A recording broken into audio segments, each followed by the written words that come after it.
represented by counsel.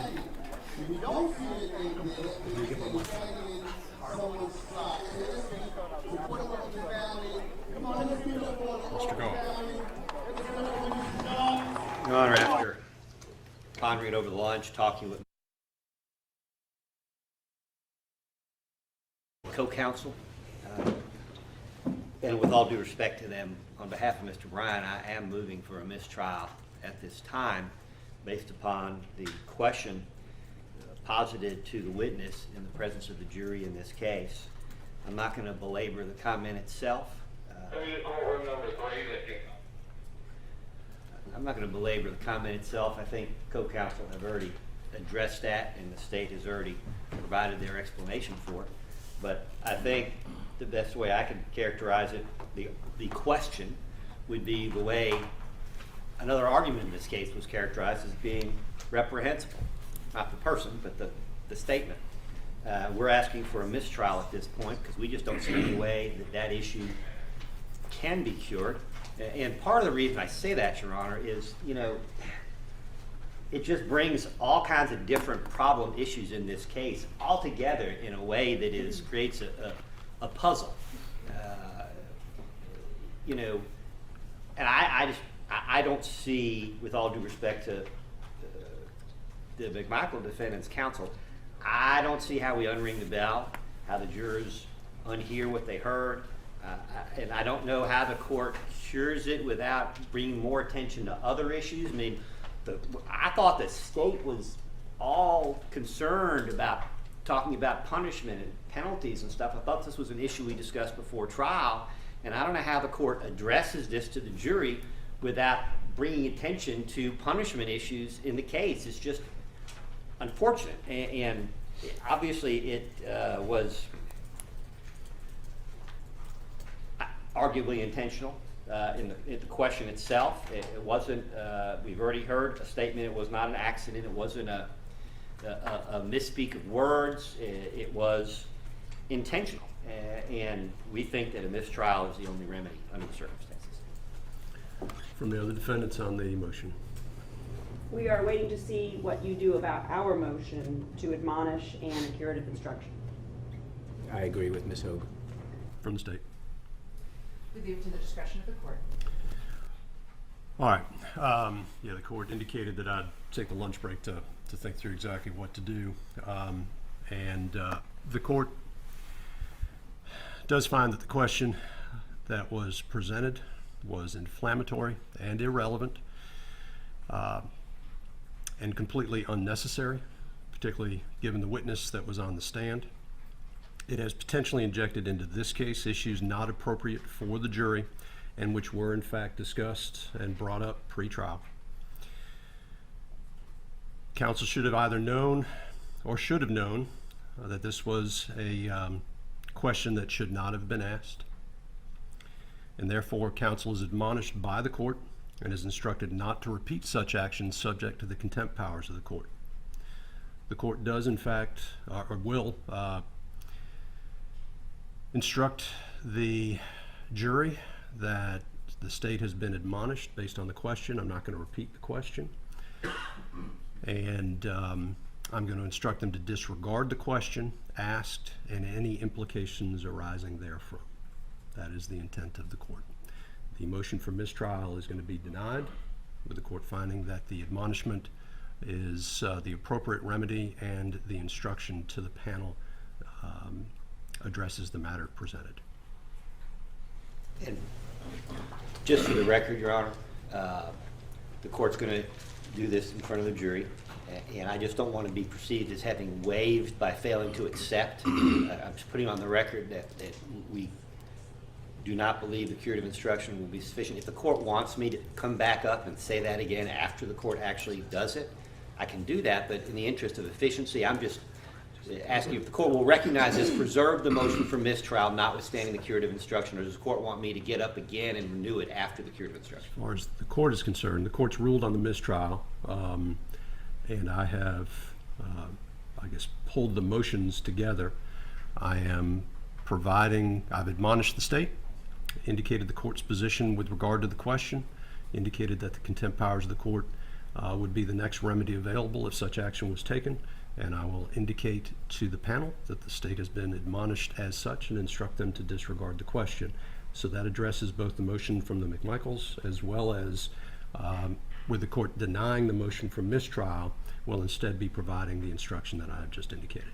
Thank you. Anything from the state before we continue? Actually, it's the defendant's case, Chief. Anything from McMichaels before we continue? We're ready, but I think Greg might. Yes, Your Honor. On behalf of the McMichaels, I'd like the court to either revisit or think outside the presence of the jury about a ruling on an objection made earlier concerning the use of Facebook posts with defense witnesses. The Facebook page that is informing the residents of Satilla Shores, including Travis McMichael, is relevant in this situation.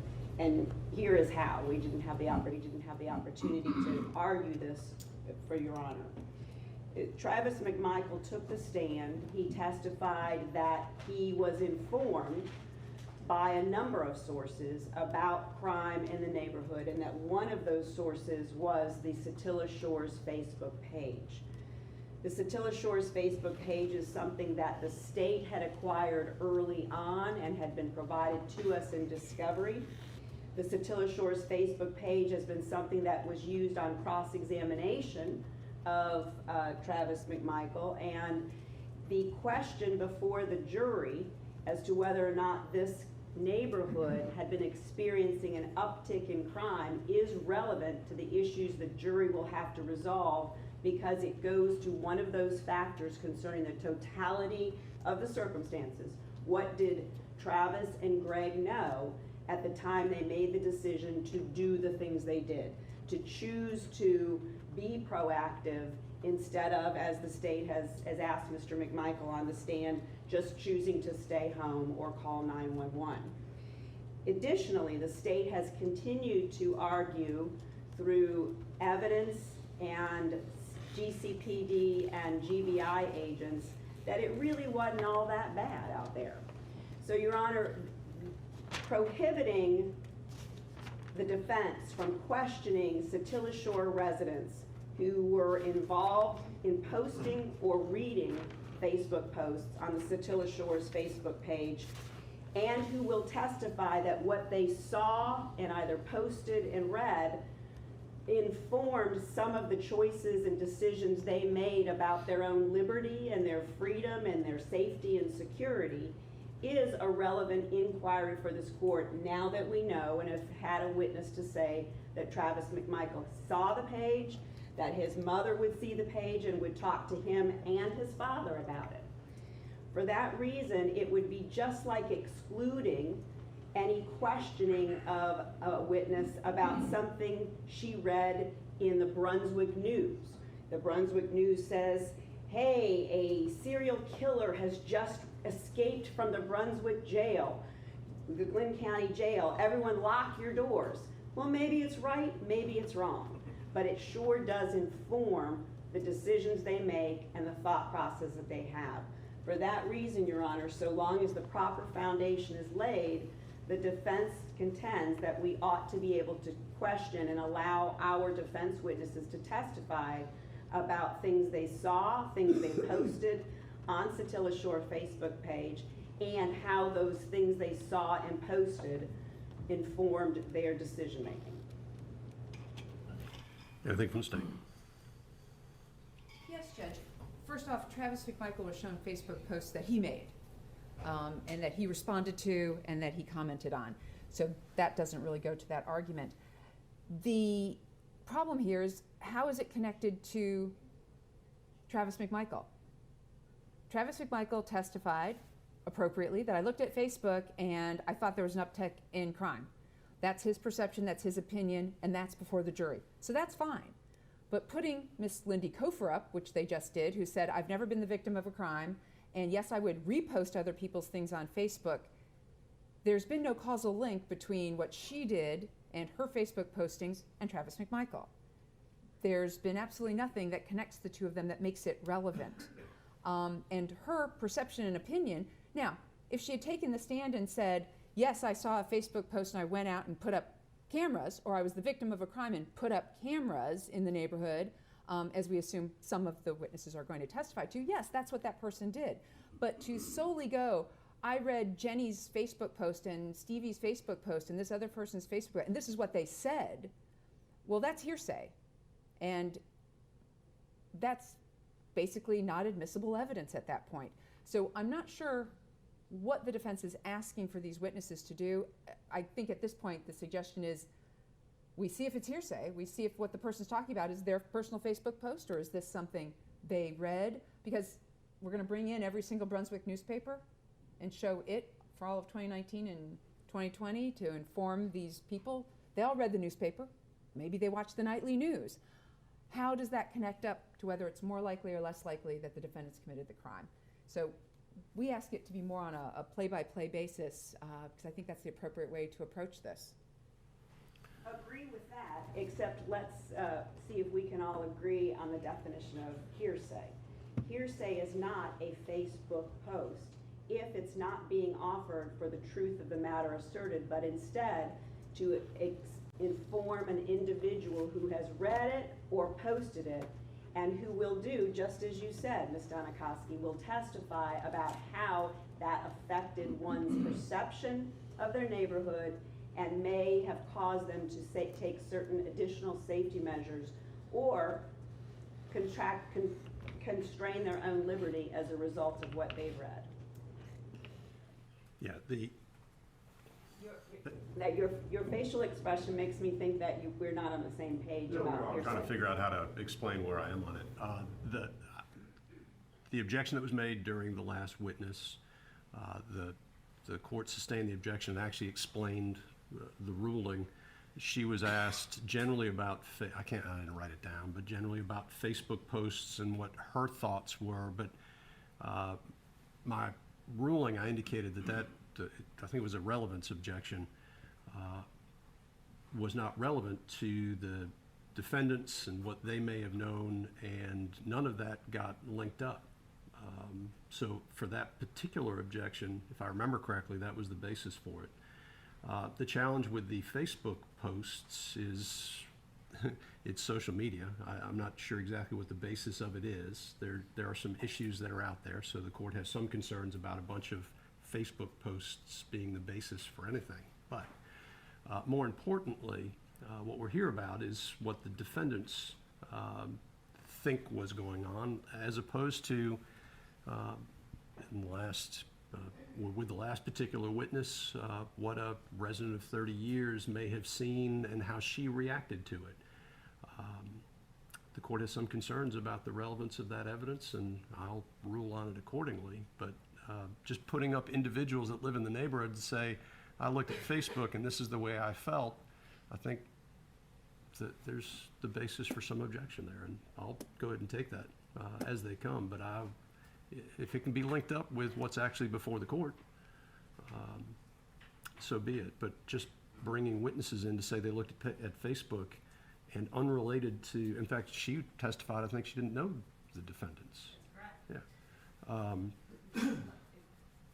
And I'll just say this last piece, Your Honor, to fill in that one gap. We will link this up. And I think it's important for the court to be reminded that during the cross-examination of Travis McMichael and other direct examinations of GCPD and GBI agents, the argument has repeatedly been made by the state that the defendants are exaggerating the feelings of that neighborhood and what was really going on in that neighborhood. So I think the only way to respond to that, if I'm acting on behalf of myself and my neighbor, then it's fair enough for me to say, well, let me tell you what my neighbor was worried about. Here's what she told me, here's what she experienced, and that may help the jury think more clearly about the way that the state is characterizing a peaceful, calm, placid Satilla Shores in February of 2020. I just want to add, I'm sorry. I just want to add, I think Ms. Hogue addressed it, but several witnesses have testified that there were maybe 2 burglary 911 calls or 2 entering auto 911 calls, 1 burglary call for this long period of time. That testimony was elicited by the state. The only way to respond to that, there was more crime in the neighborhood, is from people who experienced it and read about it and were concerned about it. And that's the relevance of the Facebook page, because Travis McMichael testified on direct. Well, and let me just, I guess, I was gonna say, I don't mean to cut you off, but I'm gonna do that anyway. Yeah, I mean, if you got a witness that stands up and testifies that they were the victim of a crime in Satilla Shores, sure. But if you got a witness that gets up and says, oh yeah, I lived in Satilla Shores and I looked at a Facebook page and I used that to inform myself about crime in the neighborhood, but I've never spoken to the defendants, which is exactly what we had with the last witness, that's an objection that's gonna be sustained. Those are two very different things. Okay.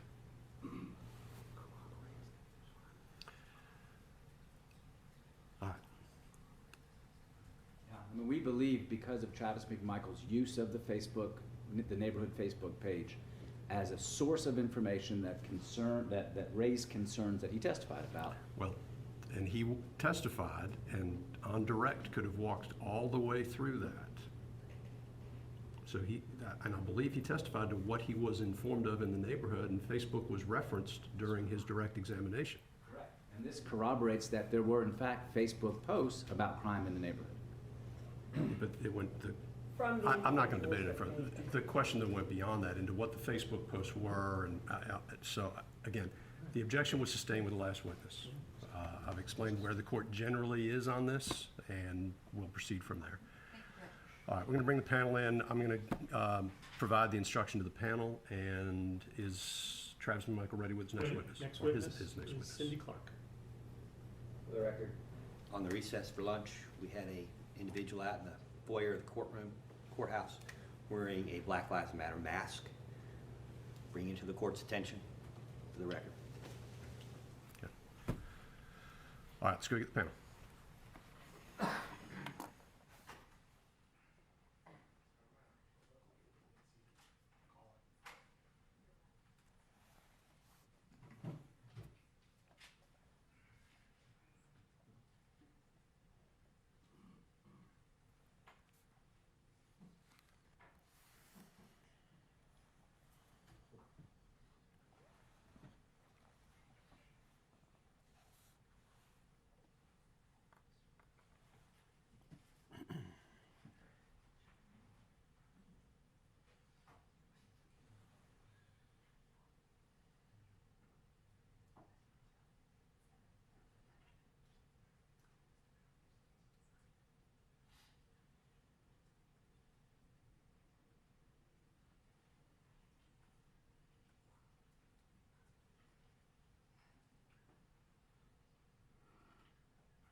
adjourned.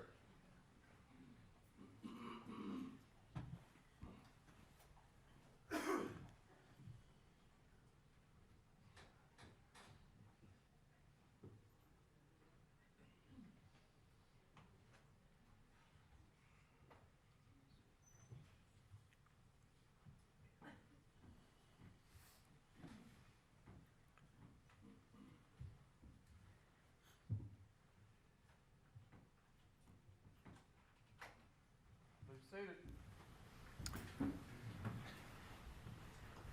All right, welcome back. Hopefully everybody enjoyed their lunch. Before we begin, ladies and gentlemen, an improper question was asked of the last witness that the state knew or should have known was objectionable. Accordingly, the court has admonished the state and has ordered that the actions are not to be repeated. You are instructed to disregard the last question asked and any implications arising therefrom. With that instruction to the panel, is the defense ready to proceed? Yes, sir, thank you.